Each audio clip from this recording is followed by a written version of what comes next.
জোরদার হয়েছে শ্মশান বাঁচানোর অভিযান। শনিবার জামুরিয়ার কুনুস্তরিয়া এলাকার শ্মশানের কাছে একটি সভা অনুষ্ঠিত হয়, যেখানে আশেপাশের এলাকার বহু সংখ্যক মানুষ জড়ো হন।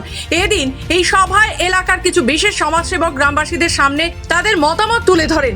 এই এলাকার বাসিন্দা অজিত কোডার অভিযোগ, এই শ্মশানটি 1000 বছরের পুরনো, কিন্তু সম্প্রতি তিনি জানতে পারেন কিছু লোক এই শ্মশান দখলের চেষ্টা করছে এবং এখানে ছাই ফেলে গাছ কেটে শ্মশান দখলের চেষ্টা চলছে বলেও জানান তিনি। তো 2 তারিখে জানতে পারলাম চিরাচরিত আদিবাসীদের, অআদিবাসীদের, উপজাতিদের এবং তপশিলি জাতিদের যে 1000-1500 বছরের শ্মশান, সেই শ্মশান আজকে দখল হতে চলেছে এবং রাত্রে ডাম্পারে করে মাটি ফিলিংস করে গাছ কেটে এবং জোরটাকে নষ্ট করে তারা ওই জমিটাকে উদ্ধার করে তাদের কবলে আনার চেষ্টা করছে। এর প্রতিবাদে আমরা রাত্রে এসেছিলাম, এলাকার মানুষ পুরো রাত্রে এসে সেটাকে বাধা দিই।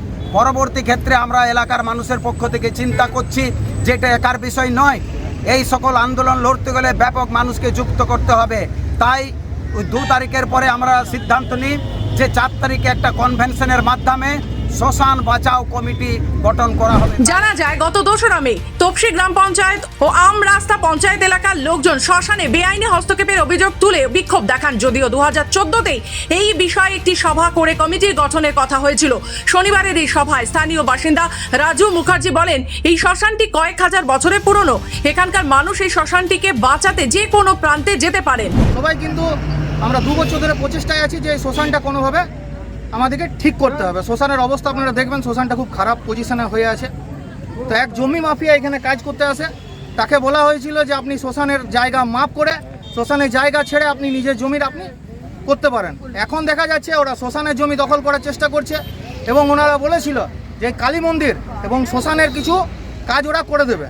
তার জন্য আমরা এক গাড়ি ইঁটও ফেলেছিলাম, কষ্ট করে ছেলেরা এক গাড়ি ইঁটও ব্যবস্থা করেছিল। তারপরে লোকটা ফোন উঠায় না, আজ 1 বছর পর হঠাৎ দেখছি রাত্রে অন্ধকারে ওরা শ্মশানের জায়গা দখল করছে, ছাই ফেলছে, মাটি ফেলছে, জোরটাকে শেষ করে দিয়েছে।